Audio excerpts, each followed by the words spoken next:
사랑과 은혜가 풍성하신 하나님 아버지, 지난 한 주간도 저희 아가페 식구들을 코로나 세상 가운데서 지켜보호하여 주시고 오늘 거룩한 성의를 허락하여 주셔서 주님 전에서 또한 인터넷 영상으로 하나님 아버지께 예배드리게 하심을 감사합니다. 그러나 저희들 한 주간 삶을 살아오면서 원망과 불평하며 이웃을 내 몸처럼 사랑하지 못했음을 회개하오니 주님의 보혈로 용서하여 주시었고 우리 아가페 식구들 육신의 장애로 인해 낙심하며 절망하지 않게 하옵시고 장애를 극복할 수 있는 힘과 용기와 건강을 허락하여 주시옵소서. 이 시간 아가페 식구들 각자의 기도 제목을 하나님 아버지께 아뢰 때 가족의 건강의 문제, 신앙의 문제, 질병, 학업, 경제적 문제 등 모든 문제를 아뢰 때 불쌍히 여기시어 속히 응답하여 주시옵소서. 아가페를 섬기시는 이윤표 장로님과 차장 집사님, 권사님들 영육간에 강건케 하시어 아가페 식구들을 섬기는 데 부족함이 없게 하시옵고 매주 말씀으로 저희들에게 하늘의 양식을 먹여주시는 최유준 목사님과 최효용 목사님에게 성령 충만 영육간에 강건케 하시어 아가페 가족들을 섬기는 데 부족함이 없게 하여 주시옵소서. 이 모든 말씀 예수님의 이름으로 기도합니다. 아멘. 2021년 10월 3일, 10월의 첫째 주일입니다. 9월의 성구 암송을 외우고 함께 말씀을 나누도록 하겠습니다. 믿음의 선한 싸움을 싸우라. 영생을 취하라. 이를 위하여 내가 부르심을 받았고 많은 증인 앞에서 선한 증언을 하였도다. 디모데전서 6장 12절의 말씀입니다. 함께 나눌 하나님의 말씀은 디모데전서 6장 1절에서 10절까지 보도록 하겠습니다. 무릇 멍에 아래에 있는 종들은 자기 상전들을 범사에 마땅히 공경할 자로 알지니 이는 하나님의 이름과 교훈으로 비방을 받지 않게 하려 함이라. 믿는 상전이 있는 자들은 그 상전을 형제라고 가볍게 여기지 말고 더 잘 섬기게 하라. 이는 유익을 받는 자들이 믿는 자요 사랑을 받는 자임이라. 너는 이것들을 가르치고 권하라.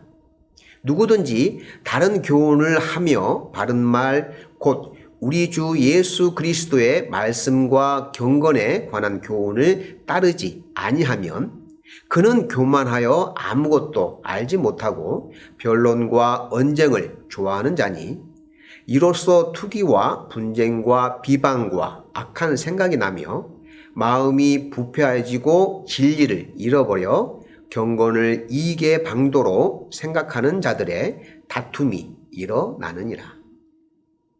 그러나 자족하는 마음이 있으면 경건은 큰 이익이 되느니라. 우리가 세상에 아무것도 가지고 온 것이 없음에 또한 아무것도 가지고 가지 못하리니 우리가 먹을 것과 입을 것이 있은즉 족한 줄로 알 것이니라. 부하려 하는 자들은 시험과 올무와 여러 가지 어리석고 해로운 욕심에 떨어지나니 곧 사람으로 파멸과 멸망에 빠지게 하는 것이라. 돈을 사랑함이 일만하게 뿌리가 되나니 이것을 탐내는 자들은 미혹을 받아 믿음에서 떠나 많은 근심으로써 자기를 찔렀도다.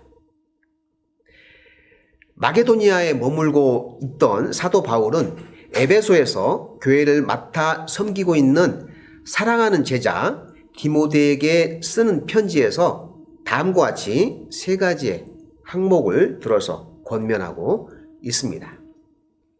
첫째는 1절에서 자기 상전들을 범사에 마땅히 공경할 자로 알지니라고 권면하고 있습니다. 상전을 공경하라 인데 그 이유에 대해서 후반절에 하나님의 이름의 비방을 받지 않게 하기 위해서라고 설명하고 있습니다. 그러니까 나보다 윗사람에 대해서 업신 여기거나 무관심하게 대하지 말고 지극정성으로 섬기고 받들어 모시라는 것입니다. 왜입니까? 하나님의 이름이 욕먹지 않게 하기 위해서입니다. 사도 바울이 사랑하는 제자 디모데에게 쓰는 편지에서 강조하는 상전을 가볍게 여기지 말고 정성을 다해서 공경하고 섬기라고 하는 데에는 이때 당시의 사회 전반적인 배경이 짙게 깔려 있습니다. 이때 당시의 로마 사회는 노예 경제 사회였습니다. 전쟁의 포로가 되어서 노예가 된 사람, 또는 빚을 져서 노예가 된 사람, 가난으로 인해서 가난이 대물림이 되어서 노예가 될 수밖에 없는 사람들, 여러 가지 이유로 인해서 사회 전반적으로 이때 당시의 사회가 노예가 많은 시대였습니다. 그래서 이 노예들을 통해서 지역 사회가 전반적으로 성장하는 그러한 요인들이 되었던 것이죠. 공사 현장에 이 노예들이 투입이 되었고요. 또는 장례를 치르는 장의사, 더 나아가서는 전쟁을 치르는 데도 투입이 되었던 것이었습니다. 힘들고 어려운 그러한 열악한 환경의 현장에 노예들이 대거 투입이 되었습니다. 그러다 보니까 예수를 믿고 노예가 된 그리스도인 노예들에 대한 권면이 필요했습니다. 노예의 신분으로서 모시는 상전에 대해서 지극히 모시라고 섬기라고 하는 것입니다. 상전에 대해서 불평과 불만이 가득하며 상전에 대한 적대적인 관계를 갖게 되면 그로 인해 그리스도인들 전체가 비방을 받게 되고 그러므로 인해서 복음 전파의 길이 막히게 되는 상황이 생기게 되는 것을 염두에 두고 하는 말이었습니다. 우리가 직장 생활을 할 때나 또는 장애인 자립생활센터 또는 복지관에서 여러 동료들과 선생님들과의 관계에서 나의 생각이 옳다고 해서 고집스럽게 관철시키려고 해서는 안 됩니다. 다른 사람들과의 관계에 대해서 불편한 관계를 가지게 된다면 그것은 나 한 사람으로 인한 비방을 받는 것으로 끝나지 않고 내가 섬기고 출석하는 교회가 비방을 받게 되고 더 나아가서는 내가 섬기고 믿는 예수 그리스도의 이름이 욕을 먹게 되는 상황까지 나아가게 됩니다. 그러므로 매사에 나의 언행을 조심해서 동료와 상사 그리고 여러 선생님들에게 섬기는 자세, 포용하는 자세를 취해서 예수 그리스도인으로서의 믿음의 본을 보여주는 삶을 살아야 할 것입니다. 내가 모시고 있는 상전이 예수 믿는 사람이면 믿음 안에서 나의 형제가 되기 때문에 그냥 편하게 대하면 되겠지라고 가볍게 여길 수 있습니다. 하지만 이럴 때일수록 더 잘 섬기라고 권면하고 있습니다.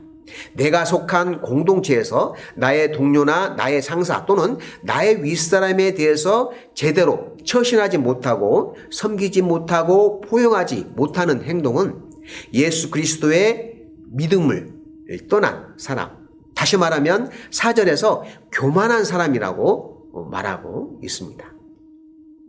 교만한 사람은 하나님 없이도 살 수 있다는 그러한 마음, 즉 예수 그리스도의 말씀과 경건에 관한 교훈을 따르지 않는 사람을 말합니다. 이런 사람은 내 뜻대로, 내 생각대로, 내 의지대로 살아가는 사람입니다. 내 소견에 좋은 대로 살아가는 사람이라고 할 수 있습니다. 지지난 시간에 우리는 구약의 사사기를 통해서 우리가 배웠습니다. 영적인 지도자가 없다 보니 자신들의 소견에 좋은 대로 살아가는 사람들, 그러다 보니까 쉽게 죄를 짓고 죄와 더불어 살아가는 사람들에 대해서 우리는 배웠습니다. 그러므로 겸손한 자세로 믿음의 본이 되는 삶의 자세를 잃지 말아야 할 것입니다. 둘째로는 6절에서 자족하는 마음이라고 말씀하고 있습니다. 자족은 무엇입니까?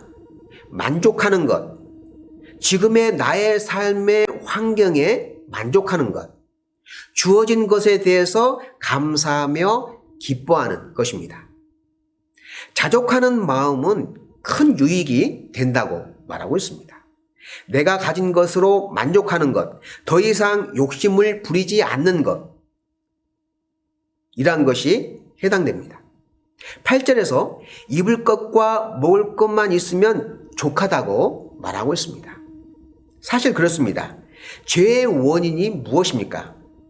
욕심, 탐욕 때문에 생기는 것이죠. 하나님이 천지를 창조하시고 에덴 동산을 만들어 아담과 하와를 통해 다스리시고 생육하고 번성하라고 하는 큰 축복을 주셨음에도 불구하고 어떻게 했습니까?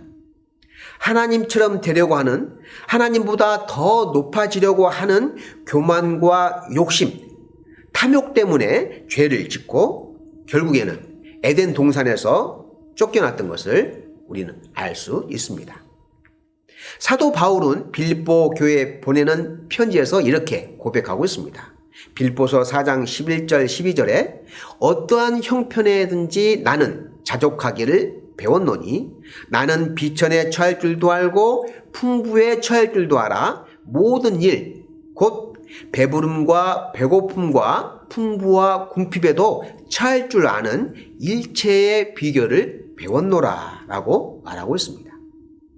사실 우리의 삶은 크게 욕심부릴 필요가 없습니다.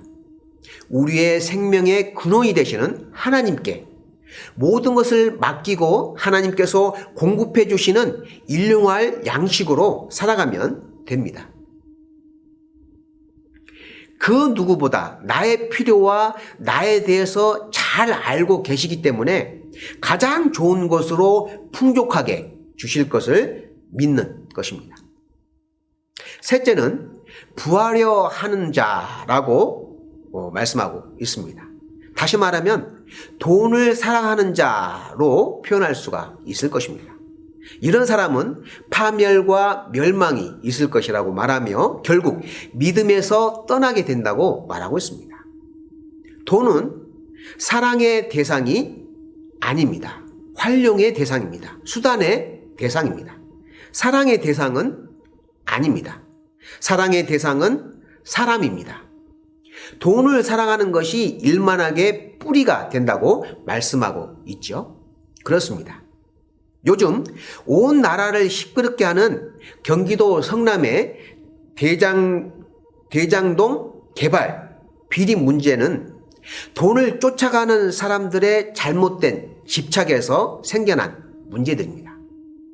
사람이 몸담고 머물고 쉬는 주거의 공간인 이 집이 돈벌이의 용도로 이용되고 투기로 이용되는 순간 욕심과 탐욕으로 인해 죄의 수렁에 빠져서 헤어나오지 못하게 되는 것입니다.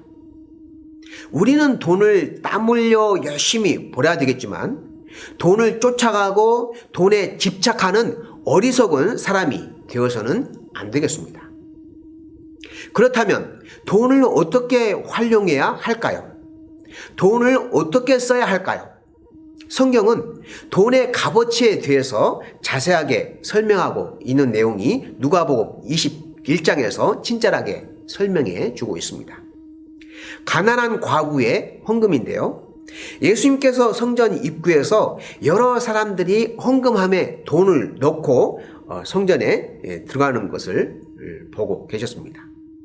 부자들의 헌금과 가난한 과부의 헌금에 대해서 언급을 하시면서 돈의 가치에 대해서 이렇게 결론을 내리십니다. 부자들이 낸 많은 헌금, 가난한 과부가 낸 적은 헌금, 두 렙돈의 헌금이죠. 요즘 화폐 가치로 따진다면 한 끼 식사 값에 불과합니다. 예수님은 가난한 과부의 헌금을 가장 많은 액수로 평가를 하셨습니다. 왜 그렇죠? 이 가난한 과부는 생활비 전부를 넣었습니다. 가장 많이 헌금을 했다고 말씀하고 있습니다. 부자들은 생활비 전부를 넣지는 않았습니다. 사람이 살아가는 데 있어서 돈은 필요합니다. 땀 흘리고 노력해서 돈을 벌어야겠죠. 하지만 믿음의 사람들에게 있어서 이 돈은 나의 욕심과 욕망을 채우는 것이 아니라 내 이웃의 어려움을 돌아보고 돌보고 섬기는 용도로 사용해야 할 것입니다. 그리고 내가 가진 것으로 만족하며 자족하는 겸손한 삶의 바른 자세를 갖는 우리 아가페 봉사부 믿음의 식구들이 다 될 수 있기를 바랍니다. 주제를 나누겠습니다. 주제는 돈에 대한 나의 생각은 무엇입니까? 자족하는 마음으로 살려면 어떻게 살아야 합니까? 라는 주제로 조별 토론을 갖도록 하겠습니다. 그리고 발표하는 시간도 갖도록 하겠습니다. 기도하겠습니다. 하나님 아버지 감사합니다. 일찍이 하나님을 알게 하시고 하나님의 자녀로 살아가게 해주시니 감사합니다. 세상의 부귀와 영화를 쫓지 않고 하나님 말씀에 의지해서 살게 하시고 내가 가진 작고 보잘것 없는 것이라도 나누고 베풀며 살게 하여 주시옵소서. 돈과 물질과 명예를 쫓는 어리석은 삶을 살지 않게 하시고 하나님께서 공급해 주시는 모든 것으로 만족하며 감사하며 살게 하여 주시옵소서. 빛과 진리와 소망의 주가 되시는 예수 그리스도의 이름으로 기도합니다. 아멘.